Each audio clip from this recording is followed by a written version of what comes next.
Il est curé à Gaza et malgré les bombes, malgré les morts, il reste auprès de ses fidèles dans l'église de la Sainte Famille. Voici l'histoire du père Romanelli. Ce 17 juillet dernier, à 10h20, quelques minutes après la célébration de la messe dans l'église de la Sainte Famille à Gaza, la paroisse a été frappée par un obus de mortier, faisant 3 morts et 12 blessés. Au moment de l'explosion, le père Gabriel s'est porté auprès des victimes pour faire un point sur la situation. Il a été touché lui-même par un éclat d'obus. Il a malgré tout souhaité s'occuper en priorité des blessés et des 3 personnes qui agonisaient. Quelques heures après le drame, il a enfilé sa chasuble et il est allé dans la paroisse, dans l'église, célébrer la messe. Et d'ailleurs, il y a eu des images qui ont été diffusées quelques heures après. On voyait le père Romanelli célébrer la messe sous les bombardements.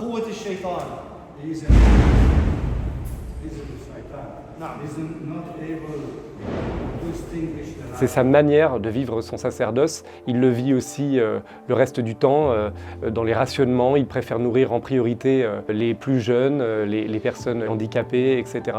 C'est quelqu'un qui est vraiment dans une dimension de sacrifice. Le père Romanelli, il veut absolument rester avec ses fidèles. Déjà parce qu'au départ, après le 7 octobre, il a été séparé de sa paroisse. Il était à Rome au moment où l'attaque a été réalisée. Et donc il n'a pas pu rentrer auprès de ses fidèles. Pendant 18 mois, ça a été un enfer pour lui. Il a dû tout coordonner depuis Jérusalem. Il avait tous les jours les fidèles au téléphone. En mai 2024, il a pu retourner dans la paroisse. Depuis, il ne veut plus lâcher ses fidèles. Il vit avec eux et dans la souffrance comme dans les moments heureux. C'est un vrai soulagement pour sa communauté.